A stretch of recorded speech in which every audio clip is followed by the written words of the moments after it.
Banyak dari antara kita tentu ingin menjadi berkat bagi sesama. Tetapi dalam kenyataannya seringkali kita ini berinteraksi dengan orang lain dalam keadaan hati yang kosong, hati yang lelah, bahkan hati yang kecewa. Matius 22 ayat 39 berkata, "Kasihilah sesamamu manusia seperti dirimu sendiri." Kita tidak bisa mencintai sesama dengan tulus jika kita tidak mulai belajar mengasihi diri kita sendiri.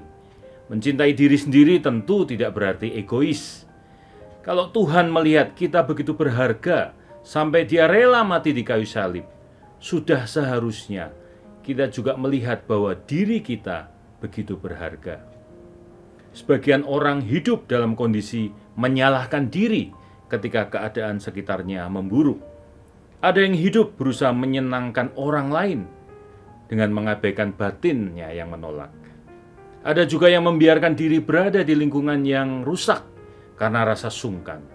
Ada yang takut dianggap lemah dan tidak mau meminta pertolongan ketika membutuhkan. Semuanya itu adalah tanda bahwa diri kita tidak mengasihi diri sendiri. Kondisi demikian tidak cukup untuk dapat mengasihi orang lain.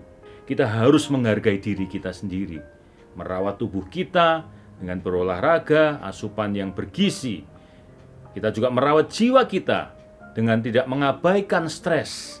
Kita perlu istirahat, refreshing sejenak yang dapat menguatkan jiwa kita. Tidak lupa rawat juga manusia roh kita dengan meditasi firman, saat teduh, mengalami perjumpaan dengan roh Tuhan. Itu semua akan membuat kita dapat melihat segala sesuatu dengan tenang, bijak, dan dalam pimpinan roh Tuhan kita mengambil keputusan yang tidak membuat kita justru mengalami luka dan kekecewaan. Dari hati yang sudah diisi kasih Tuhan, dengan memperhatikan diri kita, kita dapat memberikan kasih tanpa merasa kehilangan, tanpa merasa kecewa, tanpa merasa rugi, dan tetap tersenyum sekalipun orang menolak kasih yang kita berikan. Kita akan lebih memiliki hati seluas samudra, lebih sabar, tidak mudah tersinggung, tulus dalam memberi dan mengerti kesulitan orang lain. Mengasihi sesama adalah cerminan dari seberapa besar kita mengerti dan mengalami kasih Tuhan. Kasih itu harus dimulai dari diri kita yang sudah dipulihkan dan dipenuhi oleh kasih Tuhan. Amin.